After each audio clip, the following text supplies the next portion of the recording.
everyone. Hope you've been having a great weekend if you're tuning in here live on Sunday when the show debuts.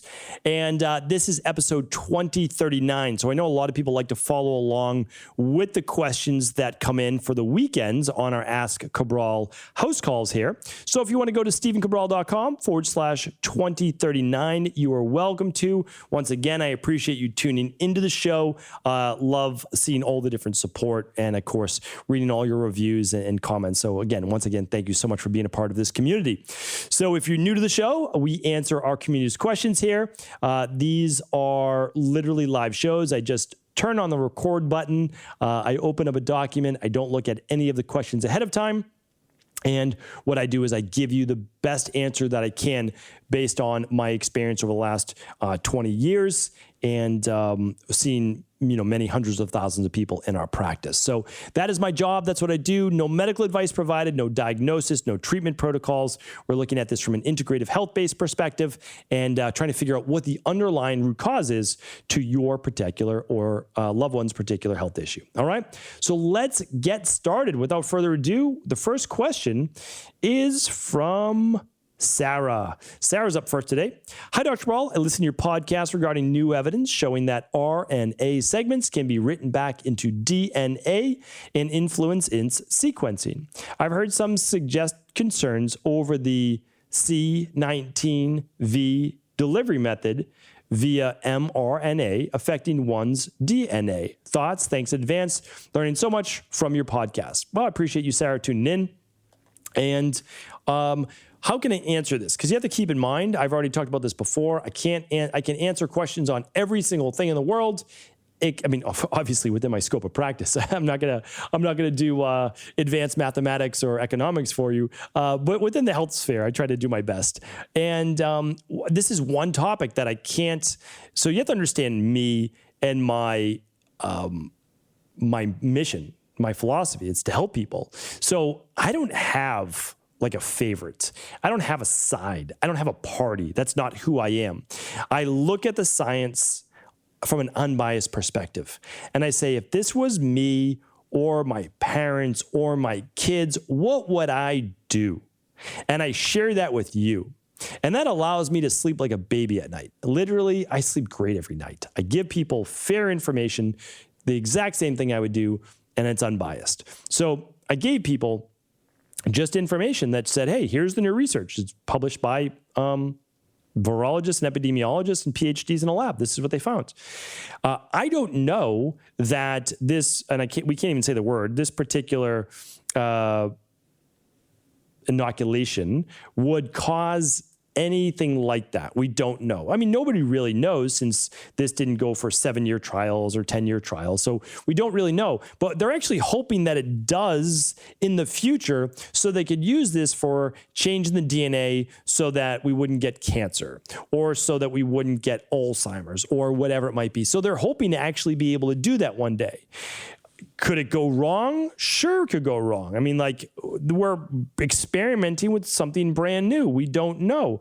A lot of people hope that obviously it's for the best, that everything is going to work out great. So that's always the goal, but none of us know. I mean, any scientist that tells you that they know is obviously not telling you the truth. Everyone is just simply saying, hoping for the best, and based on early results, this is what's happening, and these are the people that are most likely to benefit, and that's what we're going by, and I think that's fair. So that's kind of like what we're looking at right now.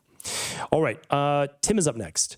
Dr. Cabral, we appreciate your show and teachings regarding the current unmentionable virus. We have read that viruses can stay alive on different surfaces for varying amounts of time. My wife is a germaphobe and overthinker, and to be cautious, we have either been wiping down everything that we bring into our house or letting it sit for a few days before using it. However, we have read that getting sick from the surface contact is not as likely to happen as from airborne exposure. Would you recommend wiping quarantine items, or is the risk simply too low to not make the effort worthwhile? I'm hoping to stop and have her feel comfortable. Thank you. Tim, this is a great question. So in the beginning, this is now going back to, this is going back a while now. A while. Are we talking about March 2020 or so? Somewhere around that time, maybe April 2020. There was a lot of debate on this because obviously a lot of people are ordering from Amazon and other retailers. And they're like, should I let my package sit out for 24 to 48 hours? And then should I wipe it down? And after a lot of going back and forth, it doesn't look like it lasts on a surface for very long. They actually have studies. I don't know if I did that in my previous podcast on how long it lasts in each study. But the truth is, well, there's a couple things. So one is being overly stressed is one of the worst things that you can do for your health and your immune system. We know that being overly stressed suppresses the immune system. And we also know who is most susceptible. So I like to look at things from an outside perspective. So basically, I take myself out of my body because I look at my own health that way. And I say, hey, if I wasn't me, how would I look at this? And I would say this: if you're over 65, over 70 years old, you have a greater chance for health issues. Okay, so we have that. That's unbiased. Now, if you have comorbidities, cardiovascular, heart disease, high blood pressure, type 2 diabetes, obesity, or cancer, you're in another group that is now more susceptible. Okay, so we have two groups of people that are more susceptible. Older, over 65, really over age 70, okay? Most susceptible, over age 79. Average life expectancy, 74 to 77 years old, based on male and female. Comorbidities, more susceptible. All right. Everyone else, less than 1% chance, right? So people, I don't know why that I can't say this. And people get upset by it. But again, I'm trying to alleviate fear. You have the same chance as the flu, which has been around and you've been living as before. So I don't think you need is in terms of mortality. So you don't need to get as worried. Now, again, but I also said, if you have comorbidities and you're a little older, then you are more susceptible. So I'm being, again, unbiased and fair. It's fair as in FAIR. Again, are there always outliers? Of course, there's always outliers. There's no doubt about it. All of my previous virus-based podcasts, I won't be doing anymore, most likely. Really, I've never deleted one. They've always been the same, and it holds true to today. And the reason it holds true today is that I just don't jump to conclusions. I don't tell people that everything's fine. And I also don't tell people that they have to live in fear. And I share with people what the exact statistics are. So it is an airborne-based virus, which means that it's most likely not going away or not going away anytime soon, because an air-based virus, what's called an animal reservoir, tends to hang around for a long time. And that means that we're going to kind of go up and down with different variants. And I just don't want people to be overly stressed. And people who do have comorbidities, I would love for them to be able to take care of those and work on those because they can be worked on. Now, do people want to take extra precautions if they're in a more susceptible group? I think that's wise. I think that's okay. Yeah, 100%, right? So that's why I don't get mad at people that are more susceptible wearing a mask out in public or whatever it is they might be doing. I let them do them and everybody else can do them as well, right? That's what I look at. I want to try to bring people together and allow people to live their life as well. All right. But again, even saying that, I'm sure people are going to get upset because people get upset whenever you challenge their dogma and their worldview. But it's nice to stay open. All right. All right. Michaela's up next. Hi, I love your podcast. Thank you for answering people's questions. It's awesome. 2 years ago, while pregnant with my second child, I started getting grayish brown spots on my torso, neck, and a few of my arms. The dermatologist diagnosed it as CARP, Confluent, and Reticulated Papillomatosis. There really isn't too much information about it online. I won't take any antibiotics for this. And I'm curious if you have any idea what the underlying basically root cause is and how to work on it. Could it be from magnesium overdose? I never took more than 400 milligrams a day. I'm healthy, 30-year-old female. I used to have insulin resistance, but now I'm eating mostly paleo.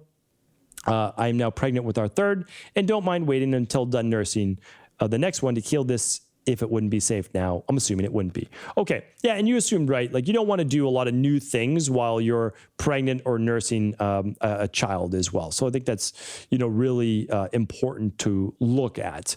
So what I would say for this, and it's really important because we've had many people come in with this particular issue as well.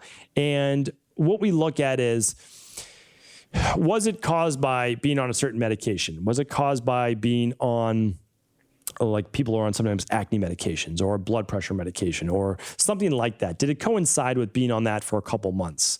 And then we also look at, okay, what's going on with their blood sugar levels and what's going on with their cortisol and stress levels? Because both of these things can cause skin tags, putting that in air quotes. It can cause basically dark rings on the body. And I actually got that when I had Addisons disease. That's not uncommon. I got it right above my hips. And so these things can happen by stress and by blood sugar, certain medications. So the only thing that we would really be able to tell you is that if you run the Big Five, we would look at what your underlying imbalances are, and then we would be able to go about correcting those. That's really what it's all about. When you don't know, you have to test, right? No guessing, just test. 400 milligrams of magnesium is not really a lot. So I think you'd be hard pressed to say that was the reason. So I wish I could help you more. I would say is after you're done nursing, run the Big Five. You'll be able to figure out what those underlying imbalances are for sure. Okay, Ryan's question is up next. First, I would like to say thank you for all that you do for the community. I know you've helped thousands of people, including myself, become happier, healthier beings. Thank you, Ryan. I appreciate that. And of course, I appreciate all the kind words that people write in with their questions. So thank you very much for that. As far as questions, I have a couple of random rapid fire questions. When I do 24-hour fast weekly or the beginning of the quarterly detox, I notice my eyes get very dry until I eat. Is this normal or am I missing something? I've been doing weekly 24-hour fasts and quarterly detoxes for a couple of years, and it happens every time. During my 24-hour fast, I only consume water, usually with lemon or lime, and salt and tea. Next, for using an infrared sauna, I know you suggest 40 minutes. Would you or could you lower this time and maintain benefits? It was directly after a workout, either cardio or weightlifting, since your internal temperature is already elevated. When I get into the sauna cold, it takes 15 minutes to start sweating. If I go immediately following a workout, I'm sweating the moment I step in. I'm just trying to optimize my time. Thanks again. Have a wonderful rest of your weekend. Thanks, Ryan, and you too. So this is a great question. And the answer to the first one is just make sure that you are not doing something different during your quarterly detoxes or one-day-a-week detoxes. For example, if you don't typically do lemon or lime with salt and tea, that could be causing the dry eyes, right? Simply put, there's quite a bit of histamines in lemon, right? Some in lime as well. So that could exacerbate histamine issues. So if you do that every day, well, then that's not it. But if you only do that, then remove that. Don't do that, right? That's part of it. Now, the other part could be if you are doing a fast, you could be an individual that it's stressing the body a little bit more, and that stress would put you into a little bit more of the sympathetic nervous system dominance. And mucus, and that includes eye secretions, are actually a parasympathetic nervous system response. And so that could be it. Again, there are other reasons as well. There's no doubt about it. So look at those two variables first, right back in, let me know if you have any questions, okay? Oh, the second part to that is, could you reduce the 40 minutes to maybe 30 minutes after workout? And the answer is yes. But there's two parts to infrared sauna. One part is sweating. So you've got that, right? So if it takes you 15 minutes to start to sweat when you just go in cold, no workout, you could reduce that by 10 minutes. You could take it down to 30, no doubt about it. And I often do that. So that's no problem. But infrared is a little bit different. So infrared, you're only exposed during the time that you're in that, of course. It's not just sweating. So infrared actually helps with the removal of the heavy metals, mold, etc. So, but I definitely think 30 minutes is fine. No doubt about it. You're hard pressed to find me in a sauna for more than 30 minutes. The time is of the essence. And so that's that. So unless I'm having a great conversation with someone in the big barrel sauna that I have in my yard, which does happen, then I'm typically out in 30 minutes. All right, let's see. Julie's up next. Hey, Dr. C, I'm an IHP, and I'm a little stumped with an issue one of my clients is having. She's 25, just started month 2 of the CBO protocol after having completed the food sensitivity test, minerals and metals test, and the OAT test, which is the Candida metabolic vitamins test. She also did the 21-day detox. She's feeling amazing and an incredible boost in energy levels, clearer skin, and far less anxiety. She hasn't felt this good in many years.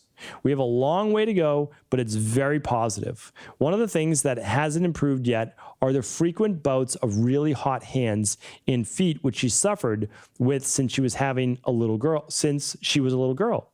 I've looked for this in your podcast, but can't seem to find any info. Have you seen this before? So grateful for any ideas or help. I have seen this before, not frequently, a handful of times. That's it, on one hand. So it's interesting because if you said that it was not since she was a little girl, I might look at hormones for the hot hands. There's no doubt about it.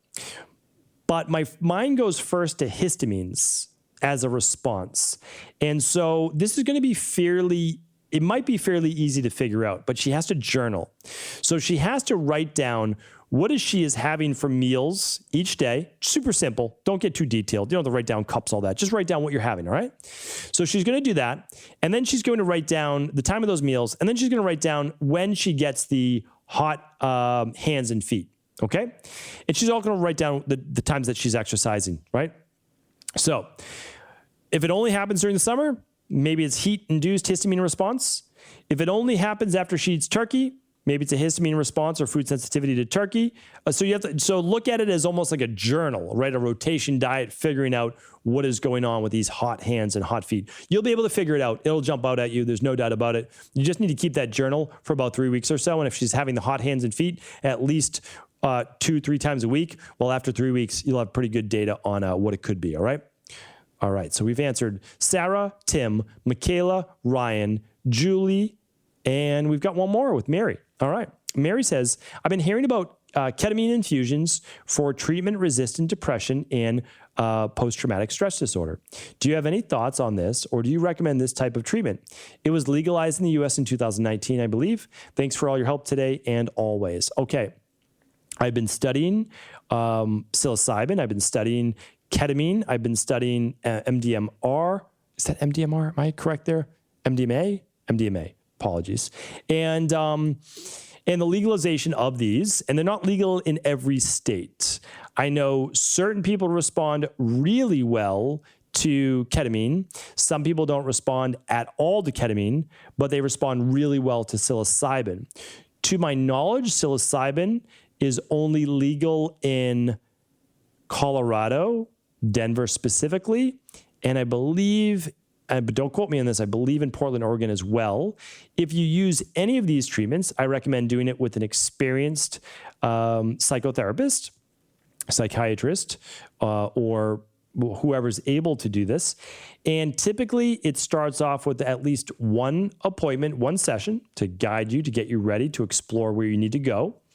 Then there is typically a period of time where you're using psilocybin or ketamine and you're with the practitioner, so you're in a safe environment. And then there's basically a coming down session where you talk about your experience. And then there's a follow-up appointment to make sure that you're still working through any issues. That's how I've seen it best used. I don't have any personal experience with this. I'm not an expert in this field. However, I'm studying this field to make better, more educated recommendations for you. So I can say I've heard good things. Nothing works for everyone, but I've certainly heard and seen great things with psilocybin first, and some people with ketamine. So hopefully that was helpful. All right. Thank you, Mary. Thank you, everyone, for writing in today. I appreciate you once again. Thank you so much for being a member of this global health community. And of course, if any of this information is helpful, please do feel free to pass it along to anybody else that you believe it could serve. And tomorrow, I'll be back with our first Cabral concept of the week, our Mindset and Motivation Monday. Stay tuned.